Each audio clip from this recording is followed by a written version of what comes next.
okay, that didn't work over there. I got to go left. Okay, so we're like sales are declining, right? And so I need to pivot right. That's the appropriate way to look at your life. It's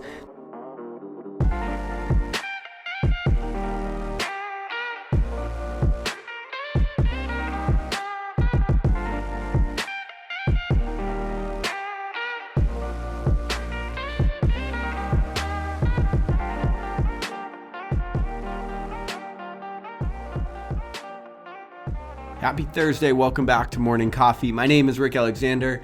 I run a course called the Clarity Academy where I teach people who they really are and what they really want, and I take a nuanced approach. I think that there are different layers to us, and we tend to run into dissonance or problems in our lives, and we try to solve it as if we're a whole problem, right? But if you're trained in medicine, you're taught to look at problems through the different pathways that they can occur. And if you can piece people apart and you can look at the systems, then you can get a more nuanced approach, which might be more accurate, right? Instead of just masking the pain, maybe you find the point where the pain originates and then you try to solve that problem.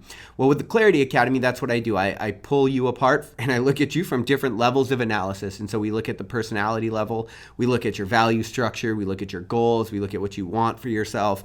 And through all of those different things, we create a more informed picture of who you are, because most people are going around and they don't know themselves and they don't know the world that well. And so the point of this course is to figure out who you really are and what you really want out of your life. And so if you're interested in taking this, again, the next one kicks off on October 16th. You have until then to sign up, but registration is open, and we filled up about half of the course in the very first day. So again, if you're interested in that, just let me know or shoot me a DM at @RickAlexander_ or just check out the link in my bio. So yesterday, I attempted to drop 3 points and then sort of tie them all together. And I realized in re-listening to the show that I did talk about all the points, but the tie together wasn't so great. And I think because I'd been thinking about it all day, I tied it together in my mind and then I didn't articulate it so well, which, that happens sometimes. So what I wanted to say today is just the point that I was driving at yesterday is what we're finding is that so much of our world is occurring between our ears, right? Like there are certain things that are happening outside of us, but the way that we're perceiving that is much more of the problem than the world itself. And so what I propose is that we can take the way that we are perceiving what's happening around us and we can change it, right? If we can change our perception to it or the way that we're viewing it, then we stand a chance of being able to fix it. Or maybe we realize it's not something that needs to be fixed at all. It's something that we were looking at incorrectly.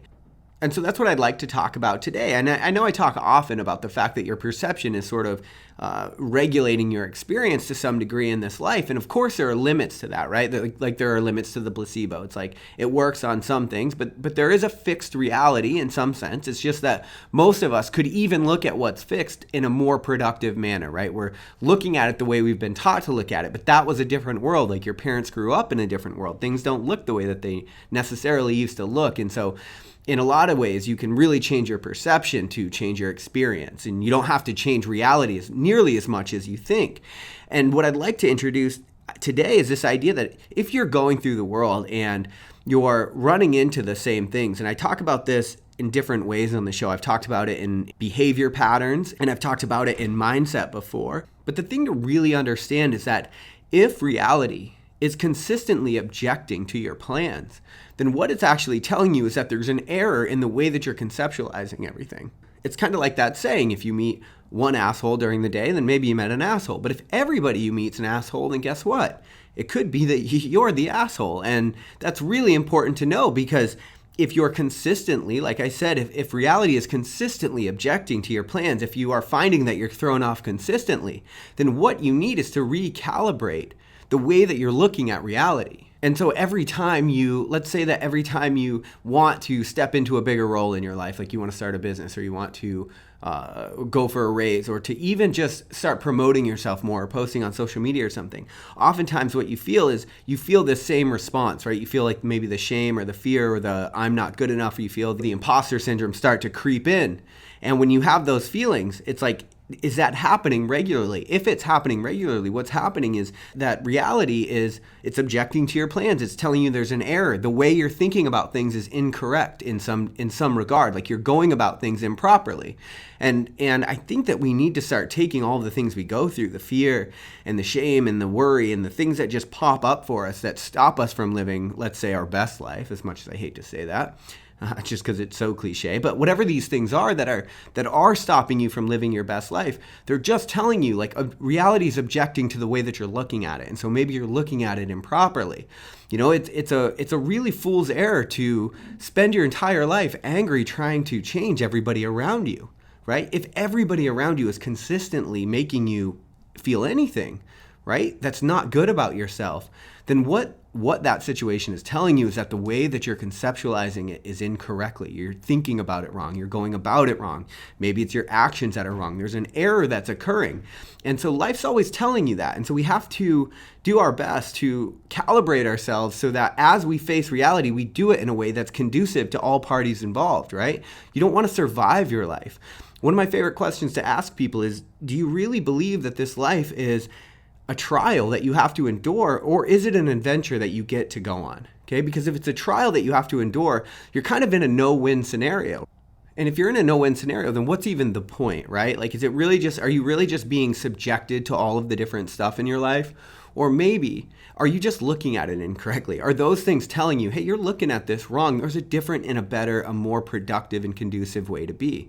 You're not serving a sentence with your life, and we have to stop acting like we are. And the way that we look at things that happen in our life, I think that what they really allude to is how we're looking at the whole thing altogether. And so if you're looking at the whole thing as if it's an adventure that you get to go on, then the different objections to your plans and things that aren't working out and backslides, all of those different things end up becoming they end up becoming what they are, which is just informational inputs to teach you how to do things a little bit differently. Okay, that didn't work over there. I got to go left. Okay, so we're like sales are declining, right? And so I need to pivot right. That's the appropriate way to look at your life. It's the appropriate way to look at your business too, right? Like as an entrepreneur, that's one of the things I realized. It's like when let's say I launched the Clarity Academy and sales aren't as good as I want them to be. Let's say that's happened before, okay? When that happens, now I can do two things. I can allow myself to get consumed by that emotion and feel as if it says something personal to me, or I can say, okay, reality is objecting to my plans right now, and so what am I not doing? Maybe I'm not conveying this message properly. Maybe I'm not reaching the right people. Who knows what the solution is? But the problem is, if I grab onto that narrative, right, and I try to use it to validate my ego, and if I try to use anything to validate my ego, it's like, okay, the approach is wrong, and I'm going to know that because I'm going to feel that when the sales go down and I feel my self-worth go down with it. It's like, whoa, what's happening right there? Okay, reality is objecting to my plan, so I must be looking at this incorrectly. So how could I look at this to be more productive, to get what I actually want? You got to ask yourself, if I really loved myself and I really believed I was worthy of this life, then how would I act? Then how would I look at these different things that happen to me? Would I be so susceptible when people don't validate me? If I say hi to someone and smile and they look at me like I'm an asshole, right? Like, does that say anything about me? Of course it doesn't. And so you have to understand that. And if I look at somebody and they can, let's say I let their bad day bring me down, as soon as I feel that, I'm like, what's happening right now? I'm like, I think I'm looking at this wrong. In the Rosa Parks episode, we talked about the fact that you only get so much bandwidth during the day. And so you can only think about so much. And you want to use that to the bandwidth you have and the emotions you have and the thought you have to advance your life. And a lot of people aren't advancing their life because they're allowing the people around them to bring them back to the point they started in. So they feel stuck. And it's like, yeah, because you're acting as if everything that's happening around you says something about you. What that means is that you need to recalibrate your perspective, and that's always between your ears, so that option's always available. I mean, that's why I started the Clarity Academy, because people do need to learn how to do this stuff, because there's a productive way to think about your life, and if you're not thinking about it productively, it's going to cost you, right? It's going to cost you your emotions and your bandwidth and your well-being and your contentment and your time. And so there's more productive ways to go about this life thing. And so I really like to point to the fact that so much of what's happening is between your ears, because that's the part you get to control. Remember, like if you're thinking about solving a problem in your life, you want the problem to be with you, because if it's with the world, it's very hard to do anything about that, right? And that's how people turn nihilistic. They turn like against reality itself, and they oftentimes grow depressed in that moment. But what's also true is that you could decide that this is all an adventure you get to go on, and that's between your ears, right? Like, that's the perception that you're taking to the reality. And so you can change your experience so much just by the way that you're looking at it. I know since I've done that, it's certainly changed my experience in my life. So that's what I want for you. But hope you guys have an amazing day. We'll chat tomorrow. Oh, I love you. We'll chat tomorrow on Morning Coffee.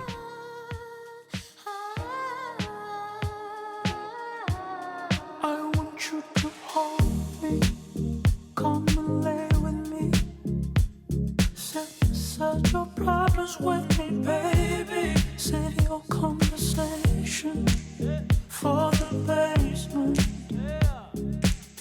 I want you speaking in tongues. You know what they say about those. They come together like we're together. You can't let them slip away. You can't let them slip away. Everything together, so unpredictable. But one thing I know for sure, you turn my sixes to nines. Frequently fly, we can't deny. Speeding tonight, I know I'm weeping when I look in your eye, and you're holding me tight. We're in love, you and I. You turn my sixes to nines.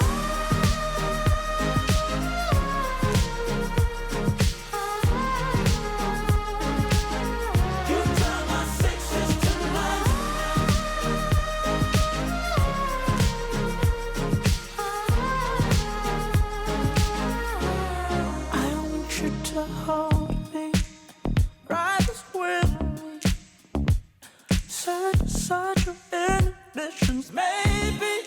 Sometimes when it feels right, maybe it's alright. I want you speaking in tongues. Know what they say about those. They come together like we're together. You can't let them slip away.